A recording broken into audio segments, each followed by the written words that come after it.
Hello, fellow nerds, and welcome to Our Nerdiest Thing. Today, we are continuing our discussion of the third Crescent City book, House of Flame and Shadow. We'll be talking about chapters 36 through chapter 44. This is a spoiler-heavy podcast. We'll be talking about all of Sarah J. Maas's books across all three of her series, so please listen with care. Deb, before we get into it. Well, I'll tell you what. Tell me about that cocktail. I will tell you about our nerdiest cocktail. Tonight's drink is named Everyone is Dead, maybe. And it's themed after bringing people back to life.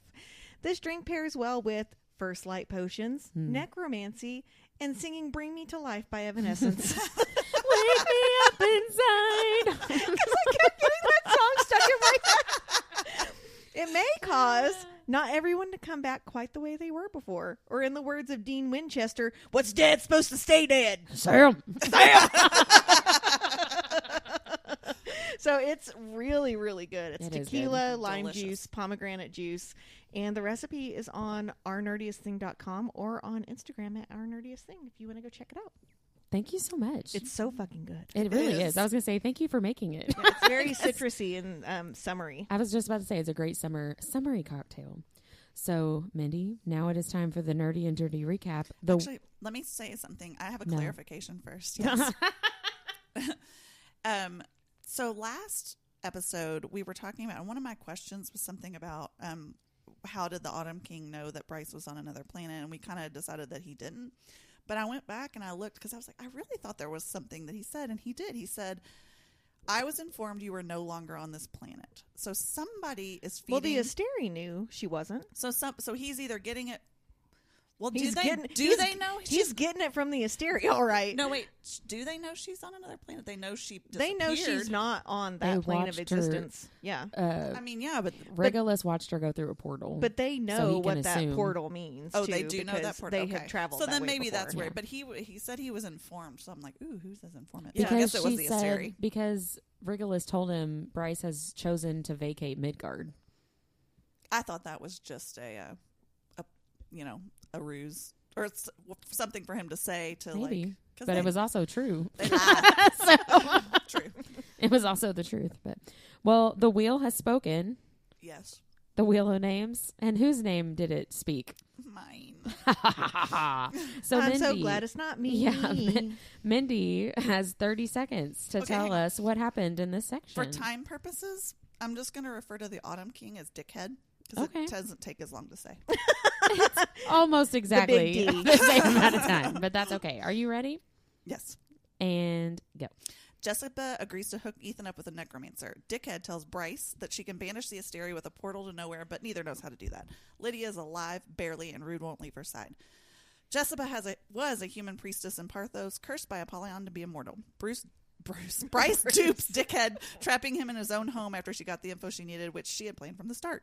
Then she uses a man toys to power herself up and teleport to Hunt. Lydia has sons. What the fuck? The Ocean Queen comes to the Depth Charger to threaten Tharion the Mer on the Midgard, and Lydia meets her sons. I got through You did pretty good. most You of did it. good. You know what's funny? Every single time I type Bryce on my phone, it comes comes out Bruce. Yeah. Every single time. I've never typed Bruce in my entire life. I know, right? I've typed Bryce a lot because we text about these books, but whatever. That was good though, Mindy. There's a lot. There's a lot. I feel like we say that every Maximum episode. effort. Yeah, there was Yeah. a lot that happened in this that section. might be the best I've done in a while, though. It was good. Bravo. Yeah, it definitely beats the one time that I only got like 2 sentences out. So Well, remember that one time that I talked about like one chapter? I'm pretty sure we've all done that. We've Remember all that been time there, yeah. Wit just gave quotes? Was it 2 weeks ago that I was like, I'm on letter Q? Just bear with me. Well, Mindy, will you tell us about our nerdiest vocabulary? I will, and I got a pretty good little deep dive out of it too. So I wanted to look into Jesiba, whose full name is Jesiba Roga, and what I came up with is that Baba Roga is the Serbo-Croatian or Slavic name for Baba Yaga. Ooh. What? Well, and in my hag lore deep dive, If you've listened before, you know that when we went to Less Than the Low Country last year, we had a horrific ghost tour. And there was a woman that we swear to God was a paid actress, because every time the guy would say something, she'd go, and he says hag, like, hags, haunt this place. And she's like, what's a hag? And he's like, like hag. By far one of the funniest things. Oh, yes, absolutely. Tell me about Baba Yaga. So Baba Yaga, which I mentioned before, was the hag that roamed the forest on a house on chicken legs. Oh, yeah, the chicken leg house. She's also associated with forest wildlife, which makes sense because Jesiba likes to turn people into forest creatures. Oh, yeah, that's true. Now, for the etymology, Yaga... Can I say something, though? Yeah. Isn't Baba Yaga the hag that Selena kills in The Throne of Glass? That was Baba Yellow Legs. Oh, okay. That's why I got really excited. But they're this is all, like, all those Babas and everything. This is all, like, part of hag lore and witch lore. Like, they're all interconnected in some way. Yaga is like a crone, isn't it? Like the grandmother witch? Okay, so Yaga could have come, actually, from several different Slavic words. Most are pronounced Jeza, Jeza. That's how it's spelled. Each one's spelled a little differently, but they mostly mean horror, shudder, chill, or anger. And in some cases, it just means witch or wicked wood nymph. And my favorite, legendary evil female being. I am making T-shirts that say that. Legendary say it again? Legendary evil female being. I'm writing this shit down. It's an all-encompassing term, right? That covers a lot of bases. It does. A similar being in Slavic folklore to Baba Yaga is Jesiba, who is often depicted fierce, but in general a helpful witch. So if you address her kindly and respectfully, she will be helpful. Incidentally, Baba Yaga has a male counterpart in East Slavic areas whose name is, are you ready? Is it the Autumn King? Koshchei. Oh. Koshchei the Immortal. I don't remember who Koshchei So Koshchei is the guy, he was... Okay, Silver Flames. Yeah, so in Silver Flames, and I'm going to talk a little bit more about this. He is the bone carver and Striga, the weaver, their sibling.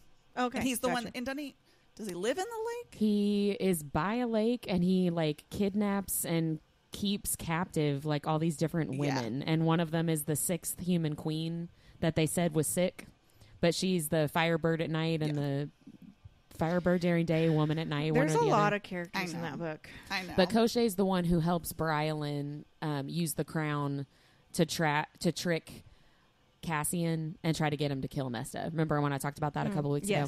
Koshchei helped Bryolin do that.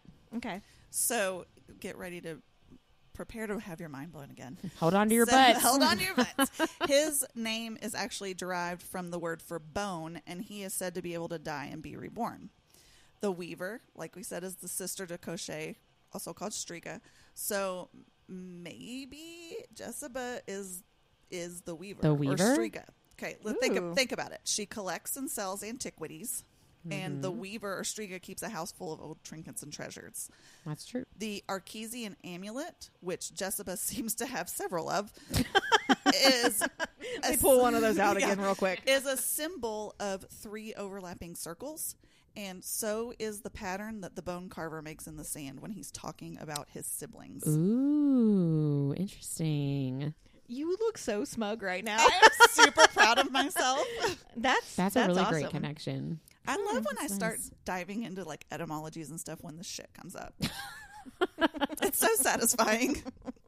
That's why you're our word nerd. Yeah. Better you than me. I would love that if we could see different characters and be like, oh, that's so-and-so from ACOTAR or from Throne of Glass or whatever. I would love that. That's my favorite. That's the hope, right? With this mass verse. The multiverse. Let's bring it more together than Bryce going to a cave once. Right. Yes, please. It was a long walk.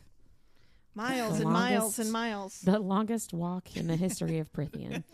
Well, thank you so much, Mindy, both for the nerdy and dirty recap, for the vocabulary, for the deep dive, for holding my butt, the connections. It was good. Brava. Again, brava. Well, let's talk about our favorite moments in this section of the book. I want to know yours, Whitney. Mine? Mine? I really, really love, you guys will not be surprised to find that a lot of my moments have to do with Lydia. Yeah. So I really liked. You mean the Nesta of this series? Exactly. Shocker. Yeah. I loved when, basically the scene where she wakes up, but that like moment before she woke up where Rune is basically like keeping vigil at her bedside, like waiting for her to wake up. And before anything actually happens, he senses something. Like he like looks over and is like, something is different, but she's still, passed out. And then all of a sudden she's awake. I just really loved that I guess a physical manifestation sort of the connection that they have, where he's like, their mind meld. Yes. Like I can tell that you're about to wake up before you even do it. Before I even understand what I'm sensing, I'm sensing something is happening. I just really liked that moment a lot. And I also liked that she just runs away. I really like the chaos of that, and then finding out that she has kids. Yeah. And understanding like, as soon as she knew where she was up and looking for her children. And like, as a mom, I get that. Yeah. Right. It's interesting really because that was my least favorite moment, finding out that she's been separated from her boys for 15 years. Yeah. But I do have some questions about that. Don't you guys always feel like the depth charger's around? Yes. Like I don't understand why the Ocean Queen is so adamant about her not being with her boys. Is it for leverage, or because she said she would keep the boys safe, right? But then Lydia couldn't like see them from afar. And I guess for me, that's one little plot thing that I find unbelievable, that she would have never been on the depth charger, because like Tharion's like talking about it all the fucking time. Yeah, I think that it's leverage. Yeah. I think it's leverage, and that the Ocean Queen could very easily communicate with the Asteri and give her away. That's true. Can you imagine though your kids being 2 and having to leave them like that? For me, that's like one of the worst things I can think of, right? Yeah. And so that part for me was my least favorite. It made my heart break a little bit. Did you have a favorite moment? No, I'm kidding. It is. It's whenever Bryce shows up on the depth charger, when she teleports there. And at first I thought what I really loved about that was her swagger, but it was really Hunt's reaction to her being there. And I just want to read this part because it's very sweet and almost made me cry. It says, Hunt let out a strangled sob, a sob. Bryce looked at him then, scanning his face, the tears he couldn't stop. Her gaze flicked to the halo and then down to his wrist, but her expression yielded nothing. She just walked up to where he sat, and it was her fucking scent, and that of her soft skin brushing his hand as she peered down into his face. Hey, he said, voice rough, eyes stinging. Bryce squeezed his hands, tears filling her eyes as well. Hey. I really loved That's really sweet. that moment. That was my favorite moment too, is when she shows up and they just immediately take charge too right after that. They're like, okay, see ya, and then we're going to be badasses and shit. Right. But I love how the Ocean Queen's like, who the fuck are you? And she's like, I'll tell you who I fucking am.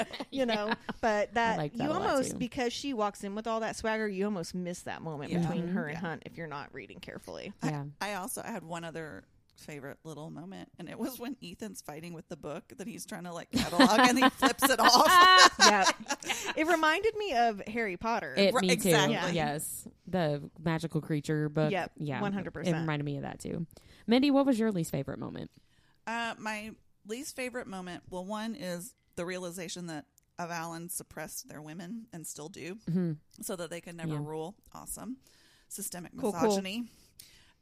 But really, my least favorite moment is Rune's stupid mouth when he and Lydia finally get to talk. Like when he says, most dudes run when they find out the female they are into has kids. I'm like, fuck, Rune. Okay, I had forgotten that I had put a second least favorite, and it was what she said to him. She said, I wanted you to listen, but you wouldn't. Yet now that I fit some sort of acceptably sad female backstory, you're willing to hear me out. And I was like, she's not wrong, because that's how we 100%. Feel as the reader, exactly. too. We empathize more with her, and like making her a mom all of a sudden with these kids, you're like, oh, whereas before you were like, all right, Lydia's a badass and she keeps fucking up, but she's also doing a lot of good stuff. I like that Sarah J. Maas called herself out, essentially. Yeah. I think that she put herself as a writer, I think, in a tough spot, because she made the Hind so feared and unlikable and hated that there's not a whole lot you can do other than, but it was all for her kids to get your audience back on her side. You know, like, you're not wrong. it's our fault. It's like a society at large, right? Yeah. Well, my least favorite moment, it should come as no surprise to anybody, is the Autumn King, just like last week. But specifically, I really did not like, because again, just like last week, I didn't remember this part of the story at all. I forgot that Bryce went to him on purpose when she came back to Midgard. I had completely forgotten that it happened at all, and I definitely forgot that she did it on purpose. Because to me, I get what she's going for. I understand that she goes there because she wants the information about the dagger and the star sword, and like she knows that she needs to find out more about them to be able to use them together. I get that. However, it did not feel vital enough to me as a reader to make me okay with her prolonging her reuniting with Hunt. Especially you know because what I mean? she didn't know that they were out. Yes. Right. I didn't like that. I didn't like it. I don't like him. I don't like him ever. I think, though, there's a part of her that knew he would keep her there, and if she had landed anywhere else, there was a very high chance that she would have been caught. Yeah, maybe. That's true. I will say that's my biggest revelation, was that she did that to him on purpose. But my favorite part about that is that she gives him shit for essentially thinking it was a blessing from Erd. She's like, oh, and you thought this was a blessing from God, but fuck you, I did it on purpose. Right, yeah. And I love how she's like, the world doesn't revolve around you. Yeah. I did this. You did not do this. And that's what I really loved about it. Yeah, I do. I will say that I do like the reveal that she did it on purpose, because it would not make any sense for her to just randomly land there, right? Yeah. Like that doesn't make any sense at all. So I logically understand why it had to be purposeful, but I didn't like it. I just didn't like it. Did you already say you said your least favorite? Yes. Okay. Just making sure. Rune's stupid mouth. Rune's stupid mouth. Yeah. I'm going to talk more about that later. I don't mind a stupid mouth. When it's not saying I was stupid gonna things. say Chapter 3 of book 2. You can kiss him and shut him up then. Right. Yeah. When he's not talking. I will. Well, so my biggest revelation also had to do with the Autumn King, because the first time I read this book, and I think a lot of other readers have posted about this too, about the Autumn King specifically, people, I think, wanted the Autumn King to get like a redemption arc. And they did? Oh, yeah. Oh. Yeah. People. These are the same people that want Tamlin to have one. Well, I kind of want Tamlin to have one, but not the Autumn King. But the Autumn King has made mention in this book and others too about like regretting the way that he handled Ember and Bryce, right? And like, you know, I live with that every single day, like that kind of stuff. You don't seem that torn up about it, bud. Well, so this is my biggest revelation, right? So reading it this shut time, the fuck up. let me talk. Dang. So I'm just kidding. Go. His talk of regrets, I realized this time reading that he is really just regretting the fact that he, quote, lost to a human man.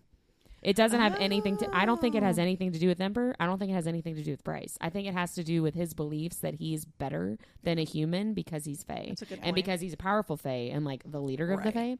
But I think that he does regret how he treated them, but only because of the outcome that it led to, where a human man got his family and gets to be their protector and gets to get their love, and he like lost, quote unquote, lost, right? So that helps me. That helped me because I was very confused when I read this book the first time. He talks about like, I regret the way that things went down with your mom. And then immediately is like, but also I'm going to tell Regulus where she is. So he'll go kill her, like within the same conversation. Right. And I'm like, this doesn't make any sense. But that's my biggest revelation, that it's not about her. It's not about like, I love her, I love you. Like, no, he doesn't. That's a good point. He very much doesn't. He just didn't want to lose to a human because he thinks he's better. Brand. Yeah, exactly. So I don't think he's gonna get a redemption.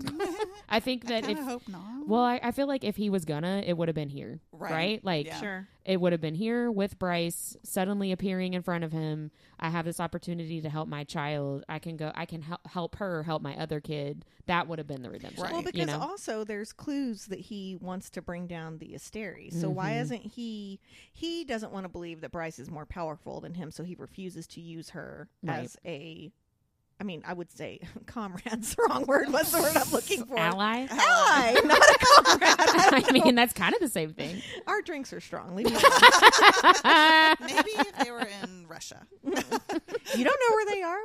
True. So you already said your biggest revelation. Yep. Mine was the same as hers. Just that Okay. the Star Sword and it's kind of the same as hers. Just that the Star Sword and Truth Teller can open a portal to nowhere. What? Yeah. Which kind of doesn't make any sense. I know. It's one of those like paradoxical, it opens up a portal to There's actually, if it opens up something, it's somewhere. It's somewhere. Exactly Yeah, right. But it's like a black hole. It opens up. Couldn't quite wrap my brain around that. Yeah. Yes. I felt that same way. What about favorite? Normally we do favorite spicy scene, but we didn't really have any spicy scenes. Favorite scenes. But there was a scene that made my nether regions tingle a little bit because it was so sweet. It's when Bryce tells Hunt that he's her home, and she said, "Our love spans across stars and worlds." Remember? Yeah, that was really sweet. It made me tingle. I picked actually like your favorite scene.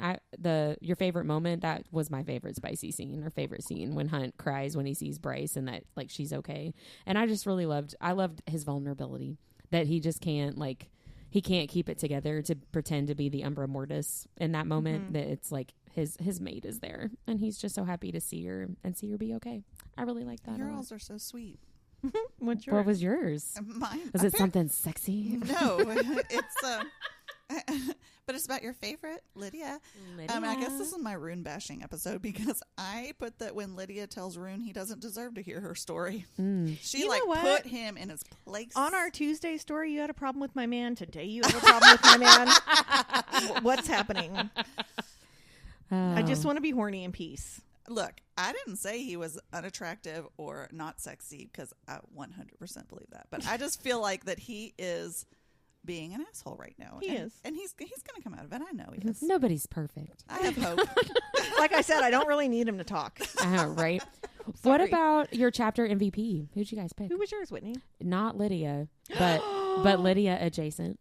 I picked Renki and Davit. I don't know the adoptive parents of her boys. Yeah, for adopting twin boys and giving them a home where they were loved and they were protected when their mother could not care for them and could not protect them, especially with her. She was already the hind, 15 years prior, right? When these kids were born. There's no way that she would have been able to protect these kids. So that also allowed her to be Agent Daybright, which has been so much of the driving force and so much of this story, right? Even before we knew that that's who she was, she is making the wheels turn in this world and in the story with the rebellion. Without them, she wouldn't be in that position. Them taking care of her kids is what motivated her and the leverage that the Ocean Queen has over her to get her to be Agent Daybright. So Renki and Davit, shout out.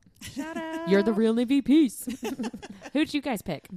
I picked Bryce. Yeah. Just because, damn girl, even I underestimated you. Yeah, she's doing all the things. It just never occurred. It never occurred to me that she orchestrated that whole Autumn King with the thing. Autumn King. Yeah. Yeah. And then just this whole section, she just kind of ran the show. Yeah. It didn't occur to me either. And I've read the book before. I should have already known that. And I was just like, oh, surprised again.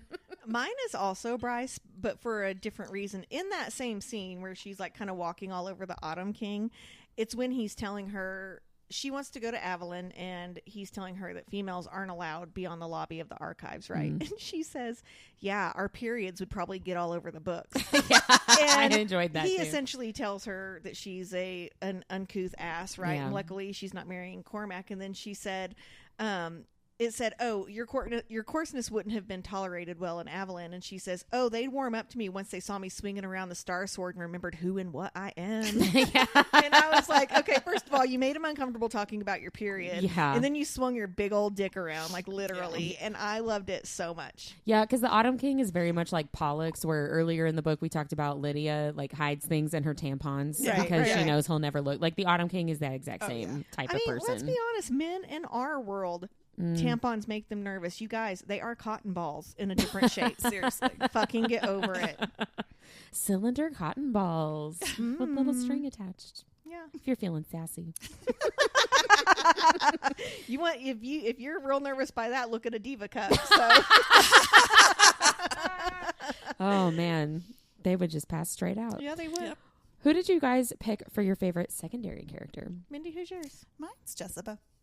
Just because she's Jesiba. able to help people and still maintain her "don't fuck with me" aura. Like, that's kind of hard to do that. I like how she's like, I need this shit unpacked, and I know you need something, but I'm not going to give it to you until you unpack it. Great. Yeah. Bryce is gone. I don't have anyone to do Right. this. I need some help. I'm real fucking busy. I'm going to leverage this situation. Yeah, Jesiba's great. Deb, who was yours?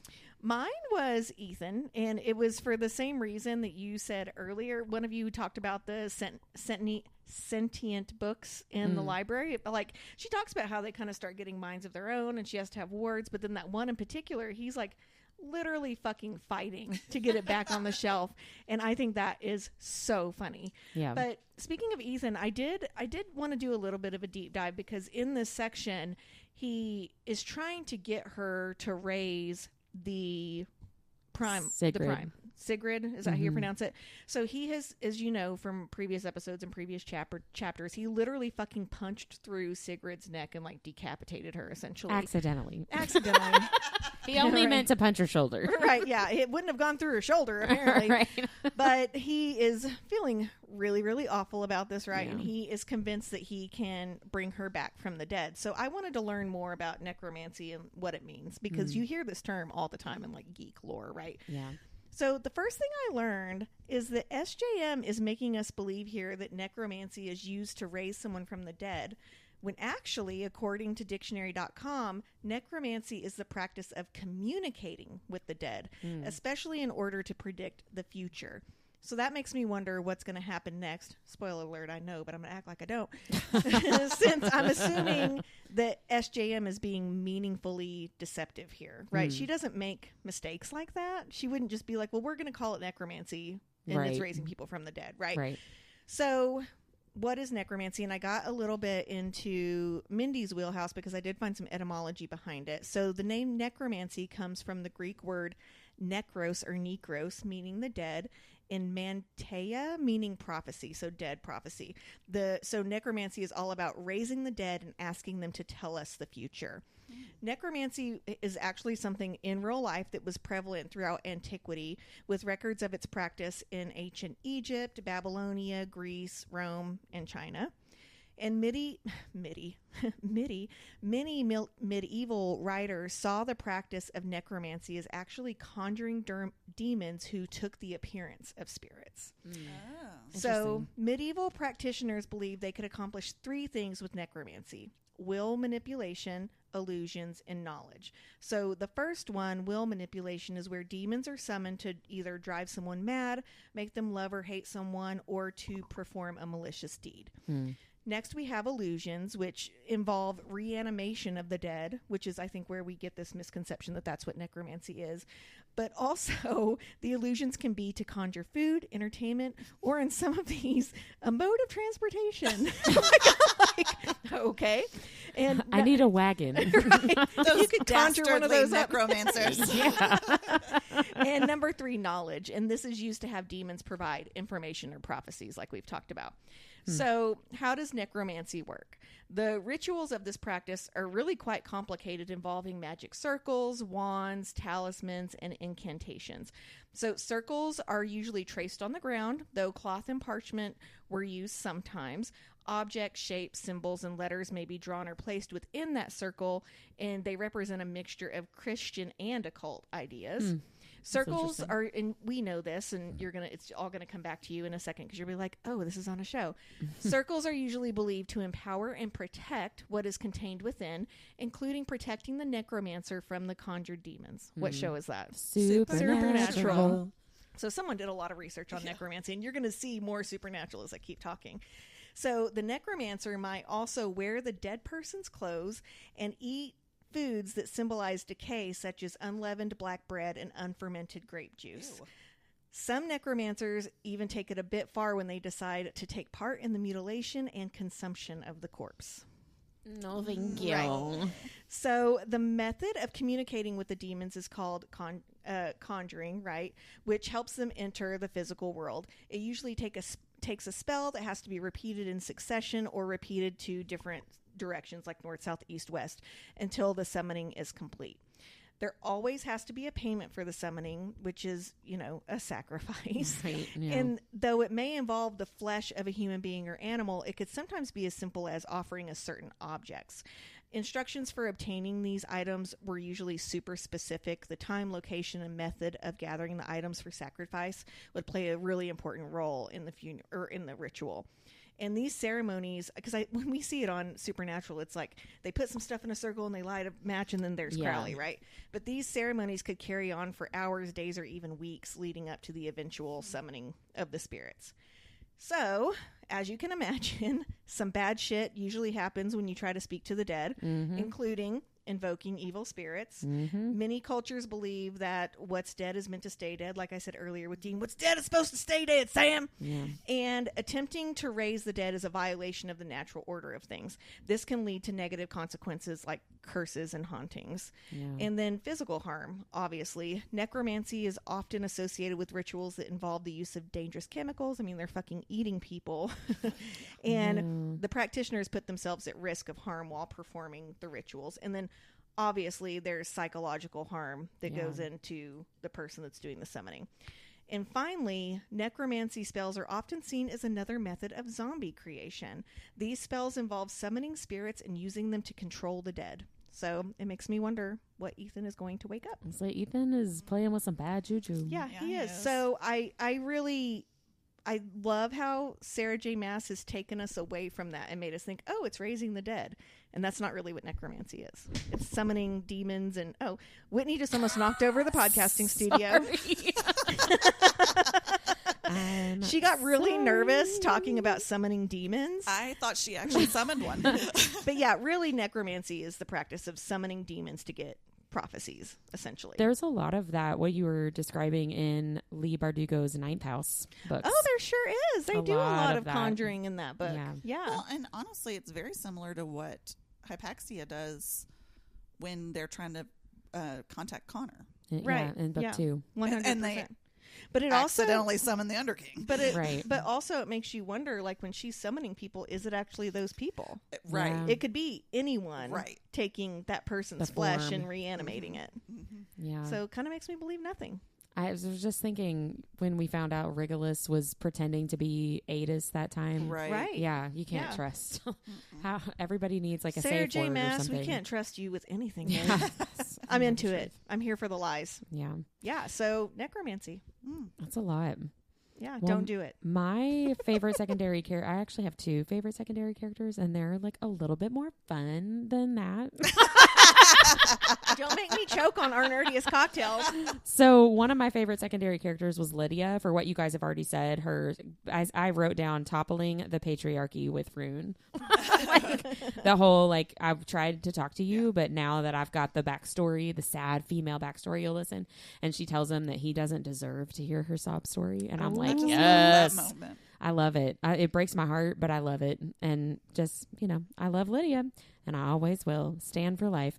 And then my other favorite secondary character was Baxian, because he had some comic relief again in this section. He did. I loved when the Ocean Queen shows up and Hunt says that Baxian looks at him like, I'm shitting myself.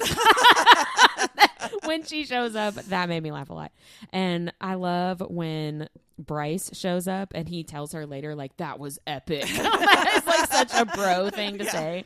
I enjoy it. Bro, you did him. so good. Just strutting in there. I love that Sarah J. Maas uses him for comedy, because it is so easy for me anyway as a reader to just feel badly for him because he's lost kind of everything, right? Yeah. But using him for the comedy, it keeps it fun, keeps it fresh. Such a fun part of the book. Yeah, like so much less depressing than it could be, right? So what did you guys pick for favorite quotes? I want to know yours. Mine, I have 2. One is sweet and one just made me laugh. So Hunt, this is the sweet one. He wished Bryce were with him, not just to sleep beside him and to remind him that he'd made it out, but he needed his best friend. That's really sweet. That's really sweet. And then the one that made me laugh was when Bryce is talking to Lydia and said, thinks to herself, Bryce found herself slide dangerously toward liking the hind. And that just made me laugh a lot. I liked it.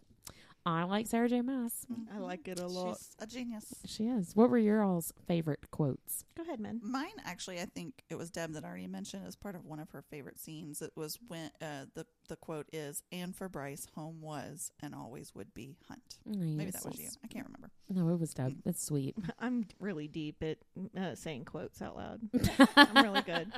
So mine, and I had forgotten this was my favorite quote when I was making my notes, and it goes back to what you were saying about why the Autumn King was upset about losing Bryce's mom. It has to do with her dad, her Randall, the real father, right? In the series, really helping them. And she says, I didn't just learn about love from my mom. I learned about it from my dad too, my true dad, my weak human dad who you're so jealous of that you can't stand it. He taught me to fight like hell for the people I love. Yeah. And it was better than her slapping him in the face. Yes. Yep. I love that vulnerability, because he is jealous. Maybe not for the right reasons, but he is jealous. Mm-hmm. And she knows it. And he hates that she knows it. I just picture Randall wearing like Wrangler jeans and a tucked in plaid. And he always has like a rifle slung over his shoulder. Like Don't an you picture LL him like Bean, that? like flannel shirt. Yeah, 100%. Like he has Walker, Texas Ranger. He has steel toe boots on. Yeah, but taller. Yeah. Maybe the Jared Padalecki. I was going to say Jared Padalecki. If Jared Padalecki had Chuck Norris's face. There you go. There you go. That's kind of terrifying. Can you imagine the damage Chuck Norris could do if he was Jared Padalecki's size? I mean, Christ. Dang, that is really like a horror movie right there. So we've talked about some questions throughout our discussion, but are there any other questions that you guys have about this section that you would like to see resolved? A big one. Ooh. Who is the father of Lydia's sons? Mm. And how did she hide that pregnancy? Mm. I don't think she did That's she? a great question. I think she was on the depth charger, wasn't she? I think we find out more about that later. Okay. Oh. We find out more later. I've read this book, apparently. Well, I just, like you were talking about how, she was the hind when this all happened. Mm-hmm. I mean, she's supposed to be with Pollux.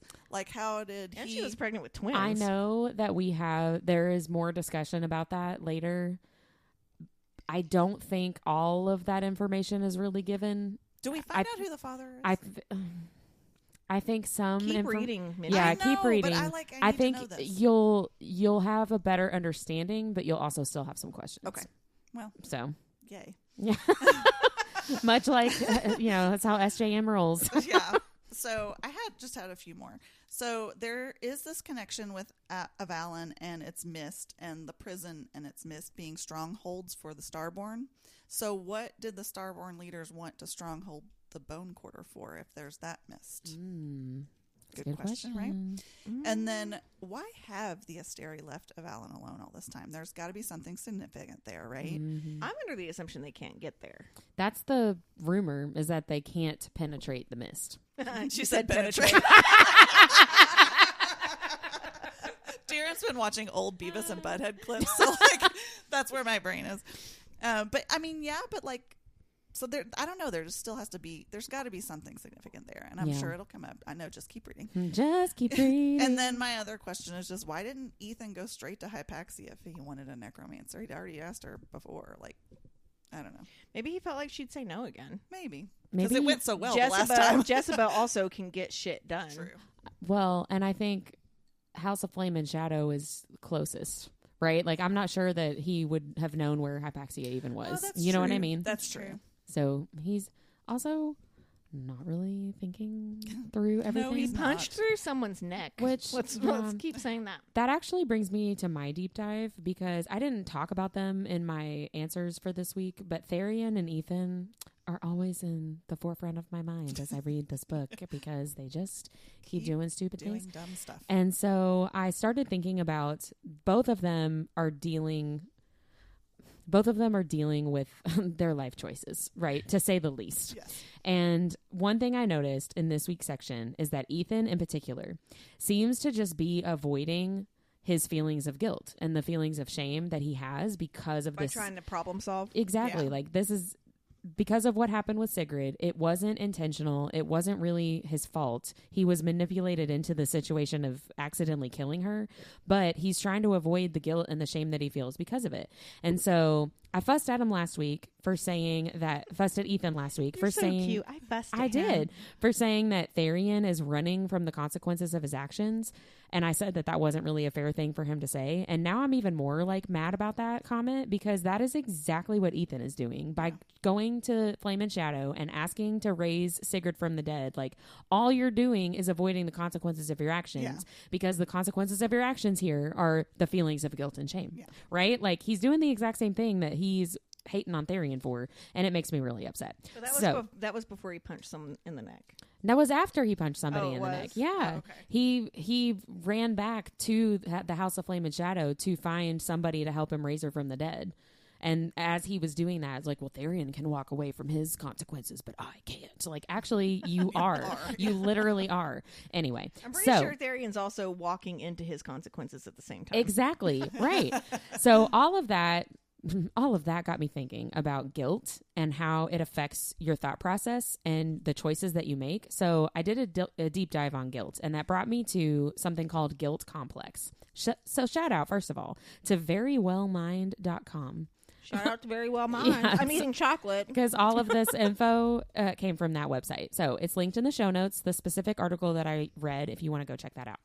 So guilt complex is a persistent belief that you have done something wrong or you will do something wrong. And it can be real or imagined. So the feelings of guilt are the same, basically, even if it's an imagined scenario, which is very interesting to me. It does not have to be reality for you to experience the feeling of guilt through like an imagined kind of anxious scenario. You just pinpointed my anxiety. Right? I was a lot of light bulbs went off for me as I was reading this article this week.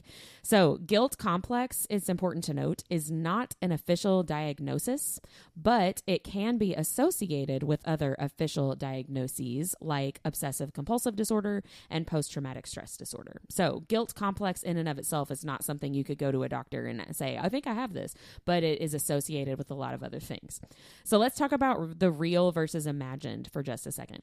Imagined guilt is something I do to myself all the time, and it can happen when you think you've done something wrong. Period. The end. You think you did something wrong. Maybe nobody else even knows what you're talking about. Nobody noticed anything in the situation that you're anxious about. Nobody else thinks that you did anything wrong. No one is hurt or upset by anything that you did, but you are upset and you think you did something wrong. I do that I do this all the time, right? Especially with social anxiety. You go back and think through like, oh, I did this and they probably were upset by it and maybe I hurt their feelings. Like that is imagined guilt. And it still weighs on you the same as it would if you actually did do something wrong, right? Like it doesn't matter if it's not real. You think it's real, and therefore the feelings of guilt and how it affects you are real. So one other way that we can struggle with imagined guilt is basically overestimating how important we are in any given situation, which I know I also do this. That's humbling. I know, right? And we assume that others are thinking about us and our actions way more than they actually are. We may also think that our choices or our mistakes made a much bigger impact on somebody than they actually did. And it might be coming from a place of anxiety rather than a place of ego, but the end result is actually the same. We think that they're upset, that we did something wrong, and we feel guilt and shame about it. So what is guilt, actually? This article from verywellmind.com, which that title just makes me laugh. It defines it as a self-conscious emotion that involves negative evaluations of the self, feelings of distress, and feelings of failure, which sadly is very familiar to me. So some signs that you might be struggling with guilt complex are anxiety, check. Crying, check. Insomnia, not check actually. Check for me. Muscle tension, check. Preoccupation with past mistakes, Check. Regret, worry, and upset stomach. Which kind of feels like one of these things is not like the other. I'm going to the doctor for an ulcer next week. Right? So let's think about our sweet baby boys, Ithan and Tharion, for just a second. They definitely have a preoccupation with past mistakes. They definitely have regret, worry, and anxiety. I would be willing to bet that they have muscle tension. And I know that sweet Tharion has an upset stomach on the depth charger. So You mean his watery bowels? Yes, exactly.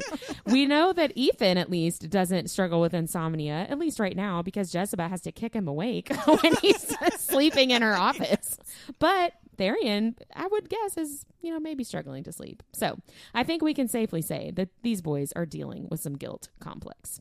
The effects of guilt complex are actually very devastating, even though we're joking about it because that's how we deal with stuff. Guilt complex can have a serious impact on your overall well-being, and over time you might begin to develop a sense of inadequacy that makes it difficult for you to pursue goals. You may feel that you don't deserve to move on, and you might engage in behaviors designed to punish yourself for your mistakes. Feelings of shame are another common consequence of guilt complex, and as a result of shame, people might isolate themselves from others, which can have a devastating impact on relationships and make it difficult to find strong social support, which is a direct quote from all of that was a direct quote from Very Well Mind. So doesn't that sound a little bit like Ithan and Tharion? A little bit. Isolating, they're withdrawing, they're punishing themselves, and they both absolutely feel inadequate in their roles as I'm supposed to be the spy master. I've defected from 2 different houses, 2 different leaders, and I'm supposed to be making my brother proud, and I'm supposed to be a leader in the wolf pack, and it makes me want to hug them and tell them everything's going to be all right. Just like that scene in the Wedding Singer. Is it going to be all right? I just want someone to hold me and tell me it's going to be all right. So I'm almost done. There are actually 4 types of guilt that you can struggle with. First is just natural guilt, where you actually did make a poor choice that resulted in hurt or harm, and the guilt is a natural outcome. They've done a little bit of that. Right. As long as you're not a sociopath, guilt is the natural outcome of that. Right. Second is called maladaptive guilt, where you feel guilty for something that was not actually in your control, such as if you felt guilty that a previous partner cheated on your loved one before you ever even met them. That's maladaptive guilt. It was not in your control at all. Third is guilty thoughts, when you have negative or inappropriate thoughts from time to time, like everybody naturally does, kind of like an intrusive thought, but then you fixate on the fact that you had the thought and think oh, I'm such a terrible person because I had that insane thought. What kind of person thinks like that? Everybody, probably, unless you're a sociopath, and then maybe investigate that. I've always said I'm really glad people can't hear my thoughts. I know, right? Yeah, you can't control, especially if you're talking about something like an intrusive thought. I can literally sometimes can't control my mouth. I cannot control my thoughts. Yeah. And then last but not least, we have existential guilt, which is very complex and layered. And existential guilt is basically when you feel guilty about major abstract issues like the social injustices in the world or the social class that you were born into, and kind of feeling guilty that you were born into this situation, but other people weren't. And so survivor's guilt is a pretty easy to understand example of existential guilt. And I think Ithan is definitely struggling with that. And I think Tharion too, with the situation with what happened with Cormac. I think they both are having this existential guilt from seeing the death of other people. And I think Ithan definitely has maladaptive guilt from the death of Sigrid. It's not really his fault, right? And I don't know, it's kind of his fault. Well, some natural guilt, but he was very manipulated by the Viper Queen, right? He was. And Tharion's guilt, it's mostly all natural. Do you think also, I think Sigrid would have killed him. Killed him? 100%. Yes. Yeah. 100%. And I'm not real sure she would have felt super guilty about it. No, either. I don't. I think she would have killed him, and I think she would have not been the kind of leader that he was hoping that she would. Right, 100%. Yeah. So for our boys, Tharion and Ithan, and for any fellow nerds out there struggling with guilt complex, basically the best course of action is therapy. So I say that in jest. You gotta do it. But also not in, I'm being very serious. Tharion and Ithan would have benefited from some cognitive behavioral therapy. So can you. It's so funny that you say that, because as I was reading this, I was like, if they all went to therapy, this would be a much shorter book. For real, right? Don't ever feel bad about Going needing to extra therapy help. isn't a quick fix, but I'm saying they wouldn't have as many It is a fix, though. It is a right? fix. Right. But yeah, I think they're both really struggling with the guilt complex and different types of guilt, and just they need to sit down and talk about it with somebody, with a trained professional, with not a trained not professional. with not each other. not mirth root in beer. Gosh, isn't that the truth? So, was there anything else that you guys wanted to talk about with this section? Did either of you have any other questions? I did not. The only other question that I had is one of those probably unanswerable ones, but I guess I was just kind of realizing the gods and goddesses of Midgard, like the Ocean Queen's mom, Ogenis. Yeah. Ogenis. How do you say that? I have no idea. We'll did say great. Ogenis. Thank you. They were in Midgard before the Asteri showed up, according to what the Ocean Queen says. Right. And so that leads me to believe that those gods and goddesses are like not made up by the Asteri, right? They're probably real. And so I'm Where are just, they? yes, Yeah. that's my thing. It's like, who are they? Where are they? What's the happened? story there? Why are they gone? But like the Ocean Queen, her daughter is still there. Yeah. I'm confused by that a little bit. Interesting. I would like some clarification. I'm not sure that it really matters to this story. It makes me wonder too if like Cathona and all of those people, if it's the same people. Right. Ooh, yeah. Right. Like, I'm just confused.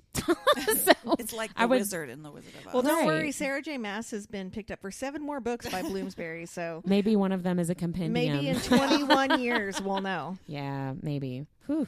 I am Gosh. looking forward to a couple of things. I really want to see how this whole Fendir Air necromancer stuff is going to play out. Yeah. And I'm scared. Yeah. I'm a little scared too. But I also really am excited to get more of Lydia's backstory. Mm-hmm. Me too. Yep. Anything with Lydia, Yeah. I'm right there. And loving it. Well, I think that's it for this section. Next week, we'll be talking about chapters 45 through 53, and we'll see you then. Bye. Bye.